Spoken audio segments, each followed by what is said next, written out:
नमस्कार, स्वागत है डीडी न्यूज के इस बुलेटिन में। मैं हूं अश्विनी कुमार मिश्र। आइए सबसे पहले नजर डालते हैं अब तक की सुर्खियों पर।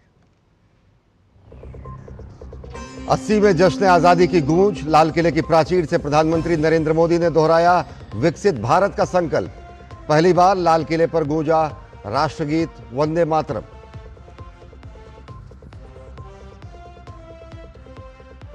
प्रधानमंत्री ने देश को नई गति देने के लिए शक्ति की सप्तधारा का किया आह्वान। मैन्युफैक्चरिंग, फूड प्रोसेसिंग, इनोवेशन, रक्षा और सॉफ्ट पावर को बताया देश के आर्थिक विकास का सशक्त आधार।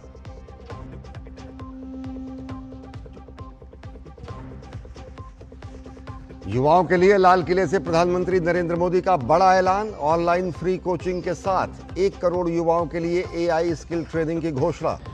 दिमागी नक्सल से सावधान रहने की हिदायत।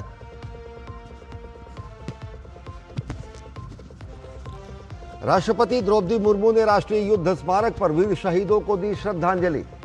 भारत के लिए बलिदान देने वालों वीर सपूतों को किया नमन। रक्षा मंत्री Rajnath Singh, CDS general NS Raja Subramanya समेत सैन्य दल प्रमुख रहे मौजूद। देश भर के अलग अलग हिस्सों में स्वतंत्रता दिवस की धूम। हर आमो खास आजादी के उत्सव में बढ़ चढ़कर हुआ शरीक। सूर्यपथ तिरंगा ग्लोबल रिले हुई संपन्न। पूर्व में फिजी से शुरू होकर पश्चिम में अमेरिका तक 54 देशों से होकर गुजरी यात्रा।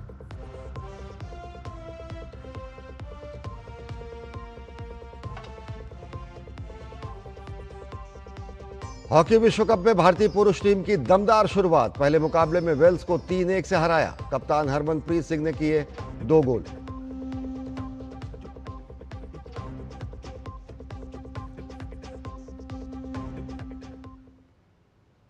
तो देश भर में 80वें स्वतंत्रता दिवस की धूम रही। आइए दिखाते हैं कैसे जश्न आजादी में सराबोर रहा समूचा देश।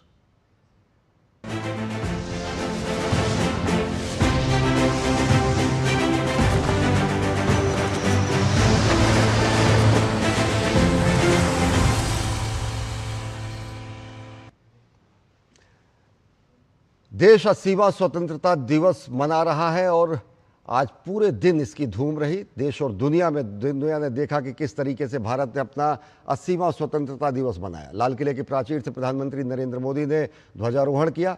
आज़ादी के उत्सव को और खास बनाया राष्ट्रीय गीत वंदे मातरम के गायन ने। यह पहला मौका था जब स्वतंत्रता दिवस के मौके पर राष्ट्रगीत का गायन लाल किले पर हुआ। देश इसी वर्ष राष्ट्रगीत वंदे मातरम की रचना के 150वीं वर्षगांठ भी मना रहा है। 13वीं बार लाल किले से राष्ट्र को अपने संदेश में प्रधानमंत्री नरेंद्र मोदी ने देश के संकल्पों, सपनों और युवाओं की भागीदारी को विकसित भारत के लिए बेहद जरूरी बताया। प्रधानमंत्री ने कहा कि देश की नई ऊंचाई तक पहुंचाने के लिए शक्ति की सप्तधारा का आह्वान किया। प्रधानमंत्री ने ऐसे 7 क्षेत्रों को प्रमुख बताया जो देश को आत्मनिर्भर, विकसित और आर्थिक शक्ति बनाने के लिए बेहद महत्वपूर्ण है।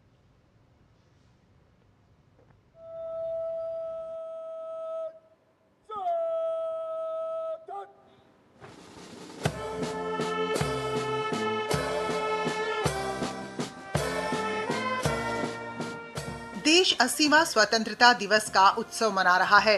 इस अवसर पर ऐतिहासिक लाल किले की प्राचीर से प्रधानमंत्री नरेंद्र मोदी ने झंडा फहराया। इस बार आजादी के उत्सव को और विशेष बनाया राष्ट्रीय गीत वंदे मातरम ने।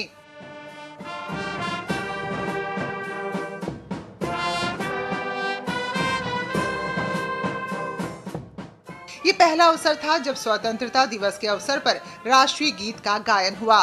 देश इसी वर्ष राष्ट्रीय गीत वंदे मातरम की रचना की 150वीं वर्षगांठ भी मना रहा है।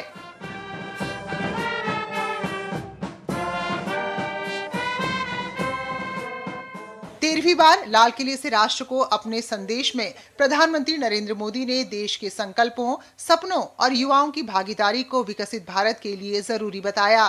प्रधानमंत्री ने देश को नई ऊंचाई तक पहुंचाने के लिए शक्ति की सप्तधारा का आह्वान किया। प्रधानमंत्री ने ऐसे 7 क्षेत्रों को प्रमुख बताया जो देश को आत्मनिर्भर, विकसित और आर्थिक शक्ति बनाने में अहम भूमिका निभाएंगे। आज लाल किले की प्राचीर से मैं देश के सामने शक्ति की सप्तधारा का आवाहन करता हूं। पहली शक्ति है मैन्युफैक्चरिंग पावर। इस सप्तधारा की दूसरी शक्ति है कृषि और फूड प्रोसेसिंग। मेरी सप्तधारा की तीसरी शक्ति है टेक्नोलॉजी और इनोवेशन। हमें इनोवेशन का हब बनना है। सप्तधारा की चौथी शक्ति है गति शक्ति। हमारी पांचवी शक्ति है सप्तधारा की, वो है रक्षा शक्ति। हमें डिफेंस के क्षेत्र में आत्मनिर्भर होना होगा। सप्तधारा की छठी शक्ति है ग्रीन इकोनॉमी, ब्लू इकोनॉमी। सातवीं धारा है और दुनिया के लिए इसका अपना भी एक महत्व है, और वो है भारत का सॉफ्ट पावर।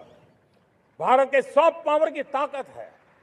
प्रधानमंत्री ने कहा कि देश का एक बड़ा हिस्सा माओवाद और नक्सली हिंसा का शिकार था। सत्ता में भी माओवाद समर्थक शामिल थे, लेकिन बीते 12 सालों के प्रयास की बदौलत नक्सल हिंसा से देश ने मुक्ति पाई है। बावजूद इसके लोगों को दिमागी नक्सलियों से सावधान रहने की जरूरत है। हथियारी नक्सल तो गए, लेकिन दिमागी नक्सल, ये दिमागी नक्सल मौके की तलाश में है।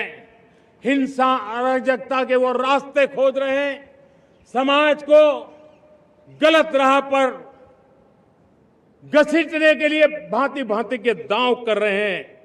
इन दिमागी नक्सलियों को पहचानना होगा, इन दिमागी नक्सलियों को आइसोलेट करना होगा और राष्ट्र को विकसित राष्ट्र बनाने की मुख्य धारा की ओर देश की युवा पीढ़ी को जोड़ना होगा। प्रधानमंत्री ने कहा कि भारत ने तमाम विषमताओं और चुनौतियों को पीछे छोड़ बीते दशक में तेज रफ्तार से प्रगति की है। फ्रेजाइल 5 से बाहर आकर देश दुनिया की प्रमुख 5 आर्थिक महाशक्तियों में शामिल हो चुका है। ऐसे में देश को अपने उत्पादों की गुणवत्ता बढ़ानी होगी, वैश्विक मानकों के अनुरूप उत्पादन करना होगा और सस्ता उत्पाद तैयार करना होगा। विश्व के देशों से भारत का FTA करार इस दिशा में एक बड़ा अवसर साबित होगा। आज भारत दुनिया के लिए एक स्वीकृत और सम्मानीय देश के रूप में बन रहा है। 2014 के बाद दुनिया करीब करीब 40 देशों के साथ हमारा FTA एग्रीमेंट हो रहा है। ये जो ट्रेड एग्रीमेंट्स हुए हैं, ये एक बहुत बड़ा अवसर है। इस मौके को छोड़ना नहीं है। दुनिया में हमें पहुंचना है। भारत के उत्पाद की हर चीज विश्व के बाजार में पहुंचे। आत्मनिर्भर भारत के लक्ष्यों को प्रधानमंत्री ने अगले स्तर तक पहुंचाने के लिए प्रेरित किया। उन्होंने कहा कि सेक्टर भले डिफेंस का हो या टेक्सटाइल का, स्पेस का हो या फिर बैंकिंग का या फार्मा का, देश की कंपनियों को दुनिया की अग्रणी कंपनियों की सूची में शामिल होने का लक्ष्य बनाना चाहिए और देश की केंद्र से लेकर राज्य सरकारें सभी सुधारों की प्रक्रिया को जारी रखें, आधुनिक युग के मुताबिक नीति का निर्माण करें। मैं राज्य सरकारों को कहना चाहता हूँ, मैं स्थानिक स्वराज की संस्थाओं को कहना चाहता हूँ, भारत सरकार का भी यह दायित्व है कि हमें हमारे रिफॉर्म की गति बढ़ानी होगी। हमें 2047 के लक्ष्य के अनुरूप हमारी व्यवस्थाओं को विकसित करना होगा और मैं देशवासियों को भरोसा देता हूं, इसी रास्ते मेहनत में कोई कमी न करते हुए हम विकसित भारत का सपना पार करके रहेंगे। हमें सबको मिलकर के चलना है। केंद्र सरकार हो, राज्य सरकार हो, इंडस्ट्री हो, हम सब ने मिलकर के आगे बढ़ना है। देश के युवाओं में नवाचार बढ़ाने, उन्हें कुशल बनाने की दिशा में सरकार द्वारा किए गए प्रयासों और अवसरों के बारे में प्रधानमंत्री ने एक बार फिर दोहराया। उन्होंने कहा कि युवाओं को नए अवसर देना, विकसित भारत की यात्रा में उनकी प्रतिभा का प्रयोग करना इसका लक्ष्य है। इसके लिए नई शिक्षा नीति, उच्च शिक्षण संस्थानों में सीटों की उपलब्धता सुनिश्चित की गई है। अब सरकार गरीब मध्यम परिवार के बच्चों के लिए कोचिंग की व्यवस्था भी कर रही है। गरीब और मिडिल क्लास परिवारों की हम चिंता करते हुए हजारों करोड़ रुपए का उनका खर्च है वो भी बचे, बेटे भी अपने आसपास रह सके, उनकी देखभाल हो सके, परिवार पर आर्थिक बोझ न आए। और इसलिए हमने युवाओं के लिए विभिन्न परीक्षाओं की फ्री ऑनलाइन कोचिंग हमने करने का निर्णय किया है। डिजिटल पब्लिक इंफ्रास्ट्रक्चर है, हमारे पास उत्तम टैलेंट है, टीचर्स हैं। उन संसाधनों को जोड़ करके हम देश के नौजवानों को फ्री कोचिंग देने का एक पूरा नेटवर्क हम खड़ा करने वाले हैं। वहीं प्रधानमंत्री ने जनगणना में युवाओं का विशेष सहयोग मांगा। उन्होंने कहा कि सटीक जानकारी योजनाओं के निर्माण, नीतियों के निर्धारण में बेहद महत्वपूर्ण है। ऐसे में युवा डिजिटली अपने परिवार की जानकारी ऑनलाइन दें, इससे प्रक्रिया में तेजी आएगी और जानकारी भी सही होगी। इन दिनों देश में जनगणना का काम हो रहा है। अब जब टेक्नोलॉजी अवेलेबल है और इस बार निर्णय किया है, आप स्वयं भी जनगणना में अपनी जानकारियां अपने मोबाइल फोन से भर करके दे सकते हैं। बाद में कोई बाबू आएंगे, कोई प्रतिनिधि आएंगे, आपसे चर्चा करेंगे, लेकिन आप परिवार के सब बैठ करके अगर डिजिटली अपना रजिस्ट्री करवा दे, सारी बारीकियां, स्पेलिंग में भी गलती ना हो, कोई भी जानकारियों में गलती ना हो, आप जितनी परफेक्ट जानकारी देंगे, देश को आगे बढ़ने में बहुत बड़ी मदद मिलेगी। प्रधानमंत्री ने कहा कि कोई भी राष्ट्र तब महान बनता है, तब अपनी सिद्धियों को प्राप्त करता है, जब वो अपने सपनों, अपने संकल्पों और अपने सामर्थ्य के दम पर आगे बढ़ता है। वहीं स्वतंत्रता दिवस समारोह के दौरान प्रधानमंत्री नरेंद्र मोदी ने समारोह में हिस्सा ले रहे स्कूली बच्चों से भी मुलाकात की। Bureau report, DD news. प्रधानमंत्री नरेंद्र मोदी ने लाल किले से देश के युवाओं को जनगणना में सक्रिय भागीदारी निभाने की अपील की। प्रधानमंत्री नरेंद्र मोदी ने कहा कि युवा अपना समय दें और ये सुनिश्चित करने में मदद करें कि परिवार के बारे में सही जानकारी दर्ज हो। प्रधानमंत्री नरेंद्र मोदी ने अपील की कि अपने परिवार के साथ बैठकर जनगणना में दी जाने वाली जानकारी को ध्यान से भरें।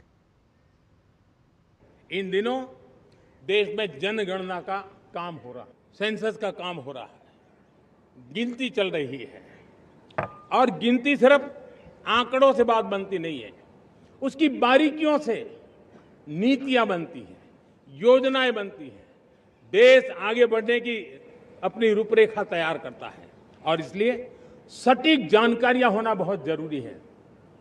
कभी कभी जो सरकार की तरफ से प्रतिनिधि आते हैं वो इतनी जल्दी में होते हैं, कभी स्पेलिंग एक लिख देते हैं, कभी अलग लिख देते हैं और इसके कारण अल्टीमेट परिणाम हमें सही मिलने में दिक्कतें आती हैं। अब जब टेक्नोलॉजी अवेलेबल है और इस बार निर्णय किया है, आप स्वयं भी जनगणना में अपनी जानकारियां अपने मोबाइल फोन से भर करके दे सकते हैं। बाद में कोई बाबू आएंगे, कोई प्रतिनिधि आएंगे, आपसे चर्चा करेंगे, लेकिन आप परिवार के सब बैठ करके अगर डिजिटली अपना रजिस्ट्री करवा दे, सारी बारीकियां, स्पेलिंग में भी गलती ना हो, कोई भी जानकारियों में गलती ना हो, आप जितनी परफेक्ट जानकारी देंगे, देश को आगे बढ़ने में बहुत बड़ी मदद मिलेगी। और इसलिए मैं देश के नौजवानों को कहता हूं कि आप अपने परिवार के लोगों को बिठा करके पूरे फॉर्म को समझिए, पहले कागज पे फॉर्म को भर दीजिए, कोई गलती है तो करेक्ट कर लीजिए और फिर टेक्नोलॉजिकली उसको डिजिटली इसको अपलोड कर दीजिए। आप देखिए इतना बड़ा काम देश कर लेगा और देश का समय और शक्ति सही काम के लिए उपयोग आएगा। और इसलिए मेरे देश के नौजवानों को जनगणना के इस काम में सक्रियता से जुड़ने के लिए मैं आग्रह करता हूं। स्वतंत्रता दिवस के अवसर पर लाल किले की प्राचीर से पहली बार राष्ट्रगीत वंदे मातरम के सभी 6 छंद गाए गए। ये मौका वंदे मातरम के 150 साल पूरे होने का है। लाल किले की दीवारों पर खास सजावट भी की गई थी। बीच में तिरंगा और दोनों तरफ हिंदी में वंदे मातरम लिखा गया था। इस ऐतिहासिक मौके पर प्रधानमंत्री नरेंद्र मोदी ने 80वें स्वतंत्रता दिवस समारोह की अगुवाई की। कड़ी सुरक्षा के बीच सेना के बैंड ने वंदे मातरम की धुन बजाई और मौजूद लोगों ने पूरा राष्ट्रगीत गाया। प्रधानमंत्री नरेंद्र मोदी ने अपने संबोधन के दौरान कहा, आज यहां मौजूद हर व्यक्ति के लिए यह ऐतिहासिक क्षण है। आज़ादी के बाद पहली बार 15 अगस्त को लाल किले से वंदे मातरम की गूंज सुनाई दे रही है। आज जब हम वंदे मातरम के 150 वर्ष पूरे होने का जश्न मना रहे हैं, तो इससे बेहतर अवसर और क्या हो सकता है। प्रधानमंत्री नरेंद्र मोदी ने कहा कि हर धड़कन वंदे मातरम के जय घोष से गूंज रही है। आज हर घर तिरंगा है, आज हर मन तिरंगा है। प्रधानमंत्री नरेंद्र मोदी ने कहा कि हर धड़कन वंदे मातरम के जय घोष से गूंज रही है और हर घर तिरंगा है और हर मन तिरंगा है। देश उत्साह और नई ऊर्जा के साथ आगे बढ़ रहा है और अपने साथ नए संकल्प लेकर चल रहा है। वंदे मातरम गीत को बंकिम चंद्र चट्टोपाध्याय ने 1875 में लिखा था, जो स्वतंत्रता संग्राम के दौरान देशभक्ति का नारा बन गया। 1950 में संविधान सभा ने इसे राष्ट्रगीत का दर्जा दिया। सरकार ने पिछले साल नवंबर में वंदे मातरम के 150 वर्ष पूरे होने के कार्यक्रम की साल भर के समारोहों की शुरुआत की थी।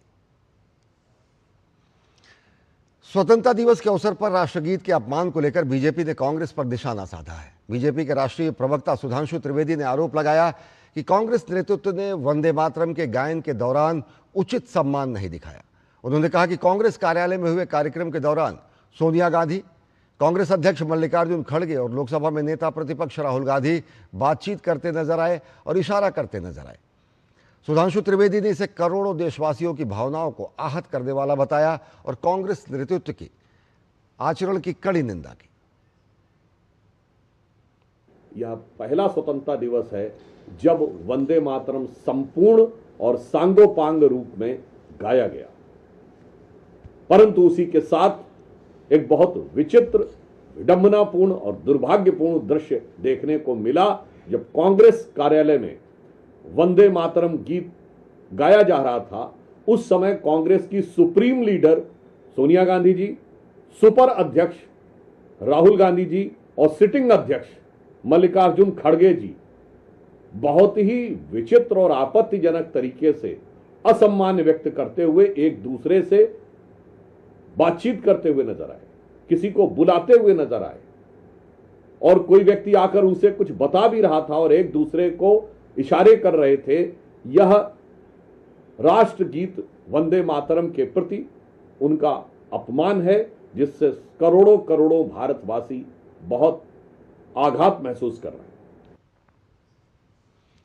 इसके अलावा कांग्रेस कार्यालय पर एक और वीडियो सामने आया जिसमें दावा किया जा रहा है कि राहुल गांधी कथित तौर पर वंदे मातरम को लेकर विवादित बात कर रहे हैं। इस वीडियो में राहुल गांधी कथित तौर पर यह कहते सुनाई दे रहे हैं कि वो वंदे मातरम का अपना वर्जन गाएंगे, जबकि हाल ही में वंदे मातरम के पूर्ण संस्करण को राष्ट्रगान के समान कानूनी संरक्षण दिया गया है। बीजेपी सांसद अनुराग सिंह ठाकुर ने वंदे मातरम के अपमान को लेकर कांग्रेस पर निशाना साधा है। अनुराग सिंह ठाकुर ने कांग्रेस से पूरे देश से माफी मांगने की बात कही है।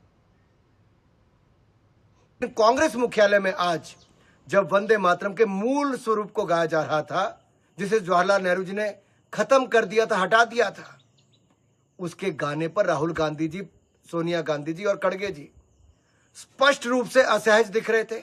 आपस में वंदे मातरम को खत्म करने के लिए हिलजुल करते नजर आए। यह बेहद दुर्भाग्यपूर्ण है। देश देख रहा है, देश याद रखेगा और कांग्रेस को सजा भी देगा। आपको पूरे देश से माफी मांगनी चाहिए और यह कहना चाहिए कि भविष्य में कांग्रेस और कांग्रेस के नेता कभी राष्ट्रगीत का अपमान नहीं करेंगे।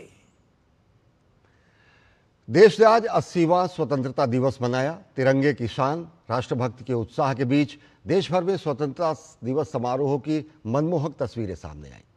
राष्ट्रपति द्रौपदी मुर्मू ने राष्ट्रीय युद्ध स्मारक पर पहुंचकर अमर शहीदों को नमन किया, तो राज्यों में मुख्यमंत्रियों ने ध्वजारोहण कर विकसित भारत के संकल्प को दोहराया।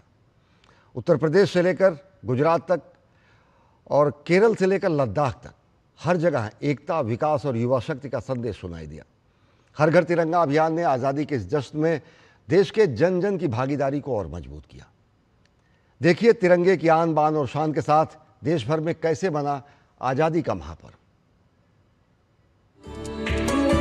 भारत की आत्मा में आज देशभक्ति की नई ऊर्जा का संचार हो रहा है। देश आज अपनी आजादी की 80वीं वर्षगांठ मना रहा है। ये सिर्फ एक तारीख नहीं, बल्कि सशक्त और विकसित भारत को नई ऊंचाइयों पर ले जाने वाला संकल्प का दिवस है। आकाश में शान से फहराता तिरंगा हमें याद दिलाता है कि आजादी लाखों वीरों के बलिदान की देन है। एक ओर हम विकसित भारत के लक्ष्य की ओर बढ़ रहे हैं, वहीं दूसरी ओर उन अमर शहीदों को श्रद्धांजलि अर्पित कर रहे हैं जिन्होंने मां भारती की रक्षा के लिए अपने प्राणों की आहुति दे दी। राष्ट्रपति द्रौपदी मुर्मू स्वतंत्रता दिवस के अवसर पर राष्ट्रीय युद्ध स्मारक पहुंची, जहां उन्होंने स्मारक पर पुष्पांजलि अर्पित कर शहीदों को नमन किया।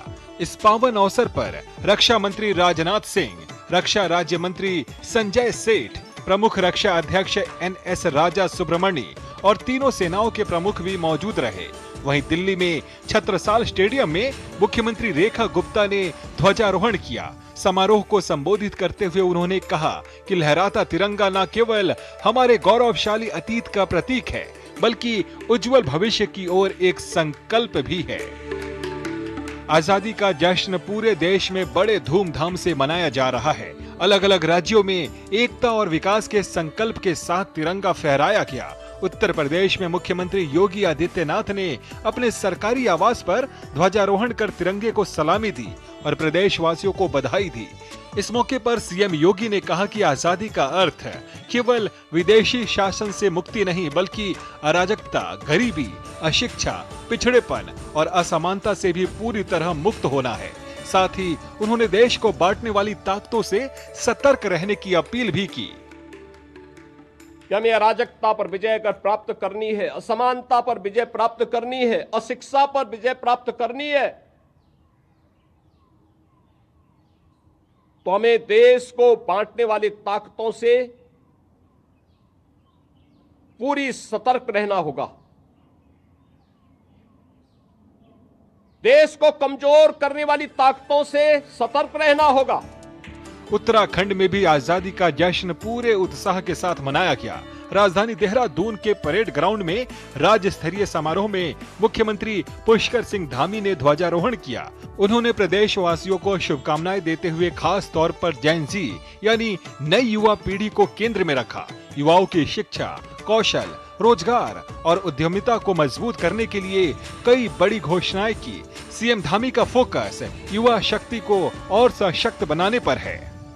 आने वाले वर्षों में हमारा युवा केवल नौकरी तलाशने वाला नहीं, बल्कि रोजगार देने वाला बने, इस दिशा में कार्य करते हुए आज प्रदेश में स्टार्टअप इकोसिस्टम को मजबूत किया जा रहा है। इसके लिए जहां एक और इनक्यूबेशन सेंटर बनाए जा रहे हैं, वहीं 200 करोड़ रुपए के वेंचर फंड की व्यवस्था भी की गई है। इसके अलावा हम अपने स्थानीय उत्पादों को अंतर्राष्ट्रीय स्तर पर पहचान दिलाने का भी प्रयास कर रहे हैं। आजादी के इस जश्न के मौके पर मध्य प्रदेश के सीएम मोहन यादव ने भोपाल में ध्वजारोहण किया। वहीं राजस्थान के मुख्यमंत्री भजन लाल शर्मा ने बीकानेर में तिरंगा फहराया। गुजरात, छत्तीसगढ़, हरियाणा और पश्चिम बंगाल के मुख्यमंत्रियों ने भी ध्वजारोहण के बाद विकसित भारत के संकल्प को दोहराया। 80वें स्वतंत्रता दिवस पर पूरा देश एक गौरव का एहसास कर रहा है। हर घर तिरंगा अभियान ने इस आजादी के जश्न को और भी शानदार बना दिया है। युवा हो या बुजुर्ग, जवान हो या किसान, सभी आजादी के जश्न में शामिल हो रहे हैं। असम, गोवा, त्रिपुरा, मणिपुर और ओडिशा के मुख्यमंत्रियों ने ध्वजारोहण कर प्रदेश वासियों को जश्न आजादी की शुभकामनाएं दी। लेह लद्दाख में 80वां स्वतंत्रता दिवस बहुत उत्साह के साथ मनाया गया। यहाँ के लोगों ने बड़े जोश और खुशी के साथ समारोह में हिस्सा लिया। विशेष कार्यक्रम में लद्दाख के 7 नए जिलों की भागीदारी दिखाई गई और स्कूली बच्चों ने शानदार प्रस्तुतियां दी। इस मौके पर LGVK सक्सेना ने लद्दाख की भूमिका को बहुत अहम बताया। देश के कोने कोने में अलग अलग भाषा, संस्कृति और रीति रिवाज वाले लोग बसते हैं, पर इन सबको एक सूत्र में पिरोने का काम करता है हमारा तिरंगा। यही तिरंगा हमें निरंतर याद दिलाता है कि एकजुट रहकर मेहनत और समर्पण से हम भारत को विश्व की महान शक्ति बना सकते हैं। Bureau report, DD news. स्वतंत्रता दिवस एक महज दिन भर नहीं है, यह एहसास है जम्मू कश्मीर से लेकर बस्तर के सुदूर गांवों तक और तवांग की पहाड़ियों से लेकर समूचे देश के कोने कोने में फैले जन जन तक। एहसास यह है कि तिरंगा हमारी शान है, देश की एकता हमारी ताकत है और यही देश प्रेम, गर्व और एकता की भावना को और गहरा करता हमारा तिरंगा। देश आज अपना 80वां स्वतंत्रता दिवस पूरे जोश, गर्व और देशभक्ति के साथ मना रहा है। जहां जम्मू कश्मीर से लेकर अरुणाचल प्रदेश और छत्तीसगढ़ के सुदूर इलाकों तक तिरंगा शान से लहराया। कहीं सेना के जवानों ने स्थानीय लोगों और बच्चों के साथ आजादी का जश्न मनाया, तो कहीं उन इलाकों में पहली बार तिरंगा फहराया गया जहां कभी नक्सलवाद का साया रहा। बात करते हैं छत्तीसगढ़ के सुकमा की, जहां से स्वतंत्रता दिवस की बेहद खास तस्वीरें सामने आई हैं। दरअसल जिले के सुदूर इलाकों के 50 गांवों में पहली बार ग्रामीणों ने तिरंगा फहराया। राष्ट्रगान के साथ ग्रामीणों ने आजादी का जश्न मनाया और देश की एकता अखंडता के प्रति अपनी प्रतिबद्धता जताई। सुकमा इलाके के पुनर्वास केंद्र में आत्मसमर्पित नक्सलियों और स्कूली बच्चों ने भी तिरंगा फहराया। जिन इलाकों में कभी बंदूकों की गूंज सुनाई देती थी, वहां आज राष्ट्रगान और लहराते तिरंगे के दृश्य देखने लायक रहे। ये तस्वीर बस्तर में बदलते हालात और शांति की नई उम्मीद को भी बयां करती है। सुकमा में पहली बार ऐसा है जो 15 अगस्त का जो उपलक्ष्य हमारा राष्ट्र पर्व है उसको इतनी ज़्यादा हर्ष और उल्लास से मनाया जा रहा है, जिसकी शुरुआत बाइक रैली से की गई। उसके उपरांत आप देख रहे हैं कि आज पुनर्वास केंद्र में ये वही हमारे जो आत्मसमर्पित माओवादी हैं जो किसी एक समय पे जंगल में घूम के गश्त करते थे और पुलिस के विरुद्ध ही अभियान चलाया जाता था इनके द्वारा। उस पुनर्वास नीति से प्रभावित होकर जितने भी हमारे आत्मसमर्पित माओवादी थे उन सभी ने संविधान को भी माना है और साथ ही साथ उनके अंदर जो राष्ट्र प्रेम की भावना है अब वो जागी भी और उनको समझ रहा है कि किस तरीके से उन्हें भ्रमित किया गया था और किस तरीके से उन्हें भ्रम में लेकर उनसे वो सब चीज़ें करवाई गई। उन्हें आज उस चीज़ की आत्मग्लानि भी होती है और साथ ही साथ आज जब ये सब हम लोग साथ में मिलकर 15 अगस्त मना रहे हैं, इससे बहुत क्लियर मैसेज जाता है कि राष्ट्र सर्वोपरि है और संविधान सर्वोपरि। वहीं जम्मू कश्मीर के रामबन में चंद्रकोट में भारतीय सेना ने स्वतंत्रता दिवस मनाया। शाहपुर सेक्टर में LOC के पास सेना के जवानों ने छात्रों और स्थानीय लोगों के साथ आजादी का जश्न मनाया। अखनूर के बट्टल में भी सेना के जवानों ने ग्रामीणों को मिठाइयां बांटकर स्वतंत्रता दिवस की शुभकामनाएं दी। RSपुरा सेक्टर में अंतर्राष्ट्रीय सीमा की आखिरी सीमा चौकी पर BSF ने स्वतंत्रता दिवस मनाया। जवानों ने बच्चों से मुलाकात की और उन्हें स्वतंत्रता दिवस की शुभकामनाएं दी। वहीं श्रीनगर के लाल चौक पर हर घर तिरंगा सेल्फी पॉइंट भी लोगों के आकर्षण का केंद्र बना हुआ है। स्वतंत्रता दिवस के मौके पर बड़ी संख्या में लोग यहां पहुंचकर तिरंगे के साथ सेल्फी लेते नजर आए। इससे पहले श्रीनगर की डल झील पर CRPF ने तिरंगा रैली भी निकाली। देश शक्ति के रंग में रंगी इस रैली में जवानों ने तिरंगे के साथ लोगों को एकता और राष्ट्र गौरव का संदेश दिया। उधर देश के पूर्वी राज्य अरुणाचल प्रदेश के तवांग में भी स्वतंत्रता दिवस पर देशभक्ति का रंग देखने को मिला। इससे पहले बड़ी संख्या में मौजूद लोगों ने सामूहिक रूप से वंदे मातरम का गायन किया। पूरा माहौल देशभक्ति, एकता और राष्ट्रीय गौरव से सराबोर नजर आया। देश की पश्चिमी सीमा पर भी स्वतंत्रता दिवस का उत्साह देखने को मिला। अटारी वाघा बॉर्डर पर स्वतंत्रता दिवस समारोह आयोजित किया गया, जहां तिरंगे की शान और देशभक्ति के जज्बे के साथ लोगों ने आजादी का पर्व मनाया। सीमा पर जवानों के साथ स्थानीय लोगों में भी खासा उत्साह नजर आया। Bureau report DD news. देश 80वें स्वतंत्रता दिवस के ऐतिहासिक मौके पर तिरंगे ने पूरी दुनिया को एकता और राष्ट्रभक्ति के रंग में रंग दिया। इस बार हर घर तिरंगा अभियान के तहत पहली बार सूर्यपथ तिरंगा नाम से एक नई अनूठी पहल शुरू की गई। फिजी में सूर्योदय के साथ शुरू हुई तिरंगे की ये गौरवशाली यात्रा अलग अलग टाइम जोन से होते हुए एशिया, अफ्रीका, यूरोप और अमेरिका तक पहुंची। आजादी के 80वें वर्ष में देश का तिरंगा पूरी दुनिया में अपनी आन बान और शान का संदेश देता नजर आया। हर घर तिरंगा अभियान के तहत सूर्यपथ तिरंगा पहल ने स्वतंत्रता दिवस समारोह को वैश्विक रूप दे दिया। इस पहल के तहत फिजी से लेकर अमेरिका के सैन फ्रांसिस्को तक स्थित भारत के 54 उच्चायोगों, दूतावासों और वाणिज्य दूतावासों में क्रमशः तिरंगा फहराया गया। तिरंगे की इस ऐतिहासिक यात्रा की शुरुआत प्रशांत महासागर के छोटे से द्वीपीय देश फिजी से हुई। भारतीय समय अनुसार रात 1:30 यानी फिजी के स्थानीय समय के अनुसार सुबह 8 बजे सुबह स्थित इंडिया हाउस में हाई कमिश्नर सुनीत मेहता ने तिरंगा फहराया। इसके साथ ही शुरू हुआ तिरंगे का पूर्व से पश्चिम की ओर बढ़ता सफर। न्यूजीलैंड, ऑस्ट्रेलिया, जापान, दक्षिण कोरिया, चीन, Indonesia, Vietnam, Singapore, Malaysia, Thailand, Myanmar, Bangladesh, Nepal, Sri Lanka, Maldives, Uzbekistan, Oman, UAE, Qatar, Kuwait और सऊदी अरब तक भारतीय मिशनों में स्वतंत्रता दिवस का जश्न मनाया गया। न्यूजीलैंड के वेलिंगटन में 500 से ज्यादा प्रवासी भारतीयों और स्थानीय नागरिकों ने स्वतंत्रता दिवस समारोह में हिस्सा लिया। हाई कमिश्नर मुआनपुई सेवी ने तिरंगा फहराया और राष्ट्रपति के राष्ट्र के नाम संबोधन को पढ़कर सुनाया। इस दौरान सांस्कृतिक कार्यक्रमों के साथ हर घर तिरंगा सेल्फी अभियान में भी लोगों ने उत्साह से भाग लिया। टोक्यो में भारतीय राजदूत नैगमा मलिक ने भारतीय दूतावास में तिरंगा फहराया और राष्ट्रपति के संबोधन को पढ़कर सुनाया।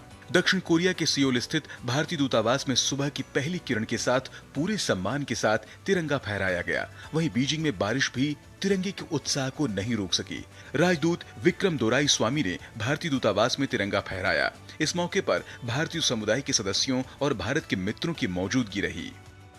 तिरंगे की यात्रा आगे बढ़ी तो इंडोनेशिया के जकार्ता स्थित भारतीय दूतावास में भी राष्ट्र ध्वज फहराया गया। मलेशिया के कुआलालंपुर स्थित भारतीय उच्चायोग में तिरंगे की शान देखने को मिली।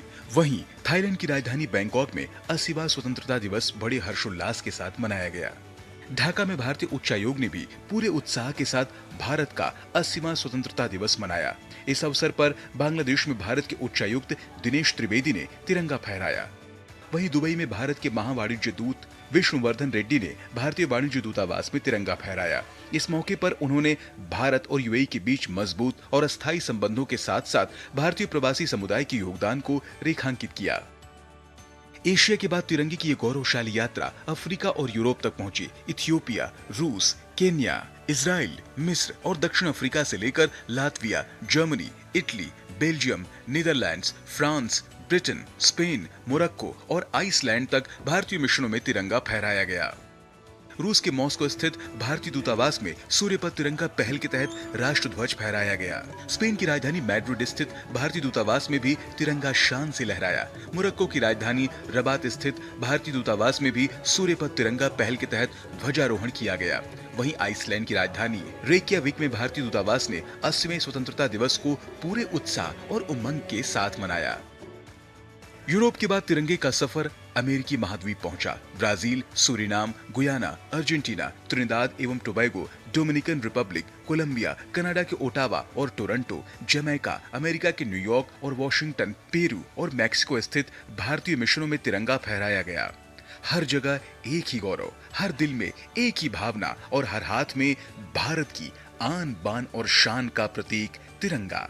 फिजी से शुरू हुआ सूर्य पर तिरंगा का यह ऐतिहासिक सफर आखिरकार अमेरिका के पश्चिमी तट तक पहुंचा। सैन फ्रांसिस्को स्थित भारतीय वाणिज्य दूतावास में दिन का अंतिम तिरंगा फहराया गया। फिजी की पहली किरण से लेकर सैन फ्रांसिस्को तक तिरंगे ने दुनिया के अलग अलग हिस्सों को भारत के एक सूत्र में बांध दिया। सूर्य पर तिरंगा सिर्फ तिरंगे की यात्रा नहीं, बल्कि दुनिया भर में बसे भारतीयों की भारत से जुड़ी भावनाओं, गर्व और एकजुटता की तस्वीर है। समय और दूरी भले अलग हो, लेकिन तिरंगे के नीचे हर भारतीय की भावना एक है। Bureau report, DD news. स्वतंत्रता दिवस के मौके पर कई अमेरिकी सांसदों ने बधाई संदेश भेजे हैं। उन्होंने दुनिया के दो सबसे बड़े लोकतंत्र के बीच गहरी रणनीतिक और सांस्कृतिक साझेदारी की सराहना की है। Namaste and a very warm celebratory greeting to all the Indian American community celebrating 80 years of India's independence. I want to celebrate and acknowledge the 80th birthday of India, the world's largest democracy. Our world is stronger because India is a stable, forward-looking, growing and increasingly prosperous country. It's my honor to join you in celebrating the 80th Independence Day of India, a day that marks the freedom of India from more than a century of British rule.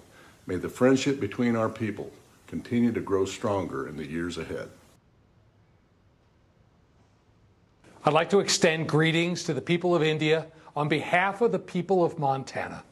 In Montana, we deeply appreciate the contributions of the Indian and Indian American community to our state's cultural, educational, and economic life. स्वतंत्रता दिवस की संध्या पर राष्ट्रपति भवन में राष्ट्रपति द्रौपदी मुर्मू की मेजबानी में at home समारोह का आयोजन हुआ। कार्यक्रम में प्रधानमंत्री नरेंद्र मोदी, पूर्व राष्ट्रपति रामनाथ कोविंद समेत अनेक गणमान्य लोग शामिल हुए। स्वागत समारोह कार्यक्रम की शुरुआत वंदे मातरम और राष्ट्रगान से हुई।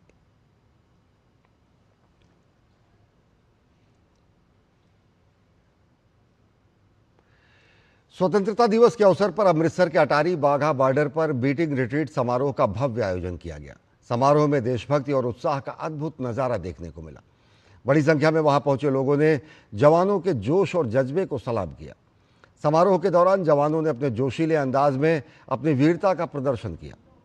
जवानों के कदमताल, अनुशासन और देशभक्ति से पूरा सीमा क्षेत्र गूंज उठा। भारत माता की जय के नारे और तिरंगे की आन बान और शान ने माहौल को और देशभक्तिमय बना दिया। अटारी वाघा बॉर्डर पर आयोजित यह समारोह देश की एकता, अखंडता और वीर जवानों के साहस का प्रतीक है।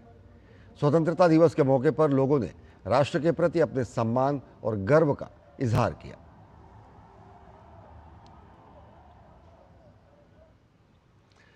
देश भर में हर घर तिरंगा अभियान पूरे उत्साह और गर्व के साथ मनाया जा रहा है। इस विशेष आयोजन और इसके सांस्कृतिक महत्व को लेकर संस्कृति मंत्रालय के सचिव विवेक अग्रवाल से खास बातचीत की है हमारी संवाददाता डॉक्टर सुयश शर्मा। हर घर तिरंगा अब महज सिर्फ एक ध्वज फहराने का कार्यक्रम नहीं रह गया है, बल्कि एक राष्ट्रीय चेतना और एक राष्ट्रीय पर्व बनकर हम सभी के बीच उभर रहा है। हम संस्कृति मंत्रालय के सचिव विवेक अग्रवाल जी से बात करेंगे। हर घर तिरंगा अभियान 5 साल पहले शुरू किया था मोदी सरकार ने। कैसे आज आप इसको देख रहे हैं और क्या कुछ बदलाव हर साल में आपको नजर आता है? इस वर्ष जो वंदे मातरम है उसका 150वीं वर्षगांठ भी हम मना रहे हैं, तो हर घर तिरंगा अभियान के साथ वंदे मातरम का गायन भी एक विशेष आयोजन है जो इस बार हो रहा है। और इस बार का जो स्वरूप है वो बड़ा है पहले से, और इस बार के स्वरूप में जो पार्टिसिपेशन है वो भी पहले से बहुत अच्छा है। और जो माननीय प्रधानमंत्री जी ने आह्वान किया है उसके आह्वान के बाद और जो उत्साह है वो बढ़ा है। सूर्यपथ तिरंगा क्या है? तो इस बार जैसे जैसे सूर्य उदय होगा तो ईस्टर्न हेमिस्फीयर से जो भारत के तिरंगे को फहराने का प्रोसेस शुरू होगा, उसको सूर्य के मूवमेंट के साथ ही हम ट्रैक करते जाएंगे और उसको उसी तरह से सारे विश्व के सामने लाएंगे। तो ईस्टर्न हेमिस्फीयर से लेके जब वो भारत पे आएगा और फिर भारत से वो वेस्टर्न हेमिस्फीयर में जाएगा, तो जो वो 24 घंटे का साइकिल है जो सूर्य की मूवमेंट है, उसको पूरा का पूरा इस बार सूर्यपथ तिरंगा के नाम से हम मना रहे हैं। और उसी प्रकार से सभी मिशंस और एम्बेसीज समय के अनुसार वहाँ पे तिरंगा फहराएंगे। हमारे युवाओं को स्वतंत्रता दिवस का ये जो राष्ट्रीय पर्व है उस पर क्या संदेश देना चाहते हैं? देखिए, जो आगे बढ़ने का रास्ता है उसका सबसे पहला कदम अपने देश पे, अपनी कौम पे, अपने समाज पे गर्व करने का है।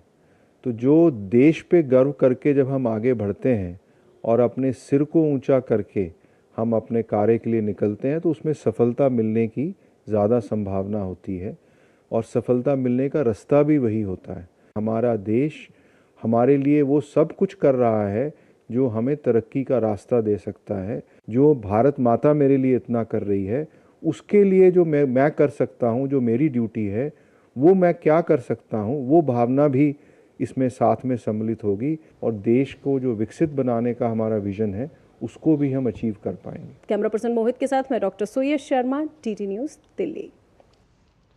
स्वतंत्रता दिवस के मौके पर झारखंड के रांची में प्रदर्शन कर रहे छात्र नेता देवेंद्रनाथ महतो के साथ धक्का मुक्की हुई। तिरंगा यात्रा में भाग लेने और बाहर जाने से उन्हें रोका गया और उनके साथियों के साथ भी पुलिस ने बदसलूकी की, अभद्र व्यवहार किया। अस्पताल में भीतर स्वास्थ्य लाभ ले रहे, इलाज करा रहे देवेंद्र महतो ने कहा कि क्या यही असल में आज़ादी है। देवेंद्रनाथ महतो ने झारखंड में मुख्यमंत्री हेमंत सोरेन की कार्रवाई पर सवाल खड़े किए। उन्होंने कहा कि इस घटना ने उन्हें भीतर तक झकझोर दिया है। उन्होंने न्याय की मांग की है। और इस आज़ादी के शान पर 80 साल में ऐसा आज़ादी और ऐसा कुर्बानी मुझे कौन न्याय दिलाएगा? मुझे कौन इंसाफ दिलाएगा?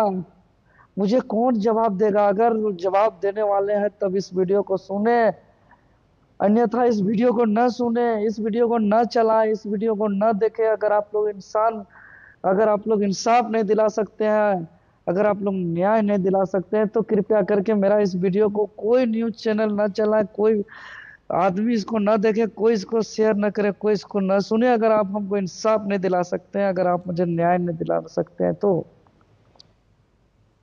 अभी भी न्याय की मांग कर रहे झारखंड में प्रदर्शनकारी छात्र। दक्षिण कौशल स्पेशल जोनल कमेटी का सदस्य और पश्चिम बस्तर डिवीजन का इंचार्ज पापाराव छत्तीसगढ़ के बस्तर क्षेत्र का कुख्यात शीर्ष नक्सली कमांडर था। पापाराव कभी बस्तर के घने जंगलों में नक्सली संगठन का बड़ा और सक्रिय चेहरा माना जाता था। उसके हाथ में कभी बंदूक हुआ करती थी, लेकिन आज उसके हाथ में बदलाव की कहानी है। जुबा पर बंदूक नहीं, बल्कि बस्तर के बदलते भविष्य की आवाज भी है। मैं 30 साल हो गया है संगठन में। मैं 1995 दिसंबर में भर्ती हो गया हूँ। अभी तक 2026 तक 30 साल हो गया। पहले थोड़ा वो देश दुनिया का परिस्थिति थोड़ा बदल गया हूँ, इसलिए हम भी आत्मसमर्पण कर दिया हूँ। आज़ादी सिर्फ अंग्रेजों से गुलामी की मुक्ति का नाम नहीं है, बल्कि अपने सपनों को खुलकर जीने की ताकत का भी नाम है। 21वीं सदी का भारत अब नए दौर में प्रवेश कर चुका है, जहां युवा आकांक्षा देश की सबसे बड़ी पूंजी बनकर बढ़ी है। स्टार्टअप से लेकर स्पेस तक, खेल से लेकर तकनीक तक और गांव से लेकर ग्लोबल मंच तक, भारत का युवा नए भारत की नई तस्वीर गढ़ रहा है। कैसे युवाओं की आकांक्षाएं विकसित भारत की नींव और मजबूत कर रही हैं, बेंगलुरु में मौजूद हमारी संवाददाता ने युवाओं से खास बातचीत की। आपको भी और हमारी पूरी देशवासियों को 80 साल की स्वतंत्रोत्सव की हार्दिक बधाई हो। आजकल बहुत चर्चे में है जेनजी किड्स, तो वो लोग देश के बारे में क्या सोचते हैं, देश की प्रगति के बारे में क्या सोचते हैं, उनका जिम्मेदारी क्या है देश के प्रति, इन सब विचारों पे बात करने के लिए मेरे साथ जेनजी किड्स है। अभी जो डिफेंस सेक्टर में बहुत एक बलशाली हो रहे हैं हम, प्रधानी मोदी जी की सरकार उसमें बहुत इन्वेस्ट कर रहे हैं। चाहे हम इंडिया पाकिस्तान बॉर्डर में देखें और चाहे इंडो चाइना बॉर्डर में देखें, आज हमारी सेनाएं बहुत ही बेहतर कर रही हैं। आज हमसे 1 इंच की ज़मीन भी कोई छीनने की हैसियत नहीं रखता है। ये हमने 2014 के बाद देखा है। इंडिया डिप्लोमेसी की बात करें तो चाहे वो ईरान और यूनाइटेड स्टेट्स का वॉर हो, उसमें भी भारत की ओर ही सब देखते हैं। और तो और चाहे यूक्रेन रशिया युद्ध हो, उसमें भी माननीय प्रधानमंत्री जी की ओर देखते हैं। और एक भारत एक वसुदेव कुटुंबकम की भावना लेके आगे बढ़ रहा है। जो जीरो सहिष्णुता है, शून्य सहिष्णुता है, चाहे वो पुलवामा के बाद एयर स्ट्राइक हो या सर्जिकल स्ट्राइक हो, उसके साथ साथ जो पहलगाम में हुआ उसके लिए प्रतिकार हमने लिया ऑपरेशन सिंदूर के तहत। युवा पीढ़ी समझती है कि आज हमारे इंडियन आर्म फोर्सेस कैसे अलग अलग देशों से लड़ रहे हैं, या हमारी जो नेबरिंग कंट्रीज़ है वो जब भी हमारे ऊपर आक्रमण करती है तो हम उसको रिस्पॉन्ड कैसे कर रहे हैं। पॉजिटिव रिस्पॉन्स हो रहा है, यूथ समझ रहा है, आज का जो जेनजी जनरेशन है वो पूरा समझ रहा है कि what is happening across the globe. और डिफेंस पॉलिसीज भी इतनी स्ट्रांग हो गई है कि हम लोग we are acting immediately. Bharat है मेक इन इंडिया पे बहुत हम बहुत पुश करते हैं मेक इन इंडिया को लेकर। हमने ब्रह्मोस भी इंडिया में मैन्युफैक्चर किया, लखनऊ में उसका सेंटर है जहाँ पे मैन्युफैक्चर हुआ है। उसके बाद हम इंडिया में बना भी रहे हैं, उसके बाद हम एक्सपोर्ट भी कर रहे हैं इंडोनेशिया के साथ, फिलीपींस के साथ। डिफेंस सेक्टर में हम और भी चीज़ें बना रहे हैं। उसके अलावा हम फ्रांस गवर्नमेंट के साथ हम सबमरीन प्रोजेक्ट्स में काम कर रहे हैं। इंडिया में ही सबमरीन बना रहे हैं, जैसे प्रोजेक्ट 75 और 75A, वो सबमरीन आगे चल के हमारे ही देश में बन रही हैं। उसके अलावा जो नेवल शिपयार्ड था है, जो कि हम वो भी इंडिया में ही मैन्युफैक्चर कर रहे हैं। तो जो सेकंड एयरक्राफ्ट कैरियर है वो भी हम मेक इन इंडिया ही कर रहे हैं। वंदे तो ये था हमारी जेनजी किड्स के साथ संवाद। आज इसरो का स्थापना दिवस है। महान अंतरिक्ष वैज्ञानिक डॉक्टर विक्रम साराभाई ने उन्नत प्रौद्योगिकी के विकास के लिए 15 अगस्त 1969 को इनकोस्पार के स्थान पर इसरो की नींव रखी थी। तब से लेकर अब तक के इसरो के गौरवशाली सफर पर देखिए हमारी खास रिपोर्ट।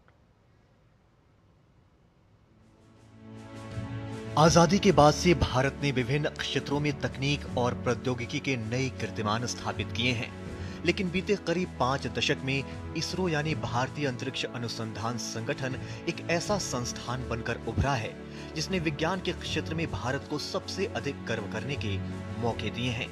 इसरो ने लगातार अंतरिक्ष विज्ञान में ऐसी उपलब्धियां हासिल की हैं जिन्हें कई विकसित देश भी हासिल नहीं कर पाए। इसरो की स्थापना 15 अगस्त 1969 को हुई थी। इससे पहले 1962 में भारत सरकार ने इनकोस्पार का गठन कर अंतरिक्ष विज्ञान की दिशा में पहला कदम रखा था। महान अंतरिक्ष वैज्ञानिक डॉक्टर विक्रम साराभाई ने उन्नत प्रौद्योगिकी के विकास के लिए 15 अगस्त 1969 को इनकोस्पार के स्थान पर इसरो की नींव रखी। 57 साल की इस यात्रा में इसरो ने अनेक ऐसी सफलताएं हासिल की हैं, जिनके चलते दुनिया में भारत का नाम सम्मान से लिया जाता है। इसरो के दम पर भारत ने चंद्रमा से लेकर मंगल ग्रह और सूर्य के अध्ययन तक भी अपनी छाप छोड़ी है। अप्रैल 1975 में भारत ने अपना पहला उपग्रह आर्यभट्ट प्रक्षेपित कर अंतरिक्ष की दुनिया में कदम रखा। वहीं 1980 में SLV-3 के सफल परीक्षण से भारत का नाम उन देशों में शामिल हो गया जो उपग्रहों को खुद प्रक्षेपित कर सकते थे। इसके बाद 1994 में PSLV यानी ध्रुवीय उपग्रह प्रक्षेपण यान देश की लॉन्चिंग कैपेसिटी के लिए क्रांतिकारी साबित हुआ, जिसके जरिए अब तक 50 से अधिक सफल मिशन लॉन्च किए जा चुके हैं। 2008 में भारत ने चंद्रमा पर अपना परचम लहराते हुए एक नया इतिहास लिखा। इसरो के चंद्रयान 1 मिशन ने ही दुनिया में पहली बार चांद पर पानी की खोज की थी। इसके बाद 2014 में भारत ने मंगल ग्रह पर सफलतापूर्वक मंगलयान भेजकर नया कीर्तिमान रचा और पहले ही प्रयास में ये सफलता पाने वाला दुनिया का पहला देश बना। फरवरी 2017 में इसरो ने एक साथ 104 सैटेलाइट्स लॉन्च कर विश्व रिकॉर्ड बनाया। वहीं जून 2017 में इसरो ने देश का सबसे भारी रॉकेट GSLV Mk-3 लॉन्च किया। इससे भारी सैटेलाइट्स के लॉन्च के लिए दूसरे देशों पर हमारी निर्भरता कम हो गई।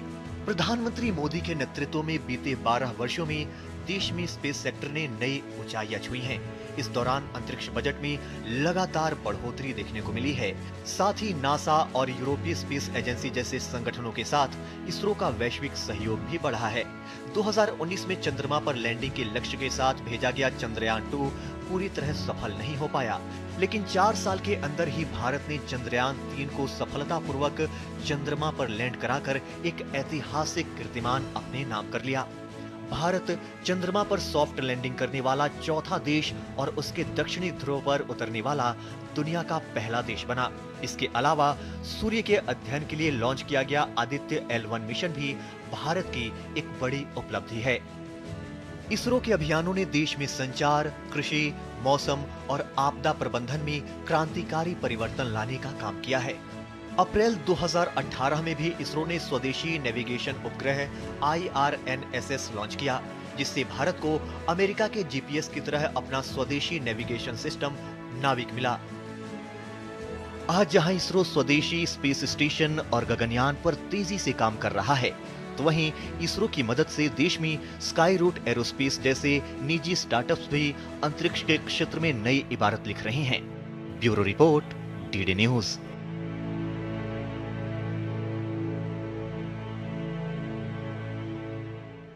आज जल जीवन मिशन के 7 साल पूरे हो गए हैं। 15 अगस्त 2019 को जल जीवन मिशन की शुरुआत हुई थी।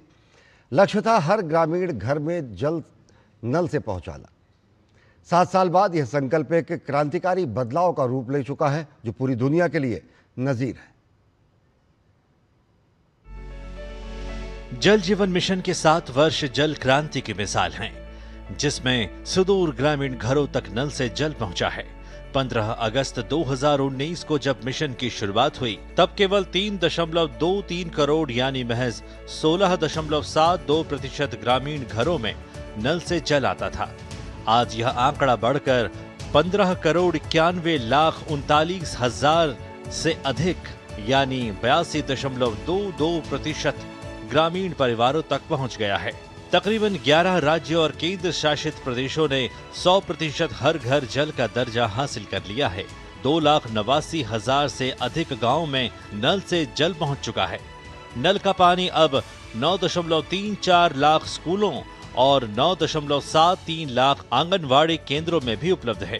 जल जीवन मिशन 2 के तहत सबसे पहले जितनी कंडीशंस जो लगाई गई हैं स्टेट के साथ, उसके साथ एक MOU किया गया है प्रत्येक 34 स्टेट राज्यों के साथ और यूनियन टेरिटरीज हैं उनके साथ में हम MOU कर चुके हैं।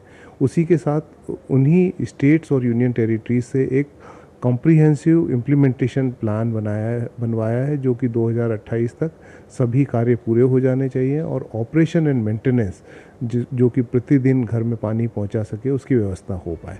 केंद्रीय मंत्रिमंडल ने 10 मार्च 2026 को जल जीवन मिशन 2.0 को मंजूरी दी। इसके साथ ही मिशन की अवधि दिसंबर 2028 तक बढ़ा दी गई है। इस मिशन को कुल 8.69 लाख करोड़ रुपए के परिव्यय के साथ मंजूरी दी गई है, जिसमें 3.59 लाख करोड़ रुपए की केंद्रीय सहायता भी शामिल है। 3 व्यवस्थाएं हो गई। एक हुआ डिजिटल फुटप्रिंट जो बना रहे हैं हम सुजलम भारत आईडीज के जरिए। दूसरा हुआ जल अर्पण करके गांव में ग्राम पंचायतों को हैंडओवर करना। तीसरा हुआ हमारा जल सेवा आकलन के through self certified functionality assessment जो प्रतिवर्ष करना होगा। और चौथा कार्य जो हम कर रहे हैं कि गाँव में जल महोत्सव बनाया जाए प्रतिवर्ष और उसके तहत एनुअल मेंटेनेंस जल की जो स्कीम है उसका एनुअल मेंटेनेंस भी किया जाए। SBI रिसर्च से पता चलता है कि मिशन ने लगभग 9 करोड़ महिलाओं को पानी लाने के बोझ से मुक्त कर दिया है। नल जल मित्र कार्यक्रम के माध्यम से ग्रामीण युवाओं को कौशल प्रदान किया जा रहा है। WHO का अनुमान है कि हर ग्रामीण घर में नल का पानी उपलब्ध कराने से सालाना 4 लाख डायरिया से होने वाली मौतों को टाला जा सकता है। विश्व स्वास्थ्य संगठन ने यह भी कहा कि प्रत्येक ग्रामीण परिवार को नल कनेक्शन उपलब्ध कराने में जल संग्रहण में लगने वाले समय में प्रतिदिन 5.5 करोड़ घंटे की बचत होगी। इससे स्वास्थ्य खर्च और इलाज पर होने वाले भारी आर्थिक नुकसान में लगभग 8.2 लाख करोड़ से 8.37 लाख करोड़ तक की भारी बचत संभव है। IIM बेंगलोर और ILO के एक अध्ययन ने लगभग 3 करोड़ व्यक्ति वर्ष रोजगार सृजन का अनुमान लगाया है। ये आंकड़े बस एक बानगी भर हैं। जल जीवन मिशन का यह कारवां लगातार जारी है। Chandrashekhar, DD news. FIH hockey विश्व कप में भारतीय पुरुष हॉकी टीम ने शानदार जीत के साथ शुरुआत की है। पूल डी में टीम इंडिया ने वेल्स को 3-1 से हराने में सफलता पाई।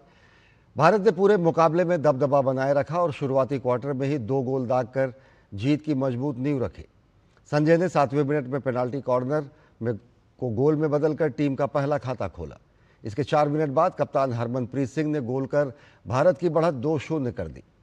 पहले क्वार्टर के बाद भारतीय टीम पूरी तरह नियंत्रण में नजर आई और दूसरे और तीसरे क्वार्टर में भारत ने लगातार आक्रामक हॉकी खेली। हरमनप्रीत सिंह ने 43वें मिनट में अपना दूसरा और टीम का तीसरा गोल दागा और भारत की बढ़त 3-0 कर दी। हालांकि चौथे क्वार्टर में वेल्स ने वापसी की कोशिश की और सैम वेल्स ने 11वें मिनट में गोल का अंतर कम कर दिया और उन्होंने 1 गोल दागा। लेकिन भारतीय डिफेंस ने इसके बाद वेल्स को कोई और मौका नहीं दिया और भारत ने 3-1 से मुकाबला अपने नाम कर विश्व कप अभियान की शुरुआत जीत के साथ की है। तो बुलेटिन में फिलहाल इतना ही। देश और दुनिया की ताज़ा तरीन खबरों के लिए देखते रहिए DD न्यूज़। नमस्कार।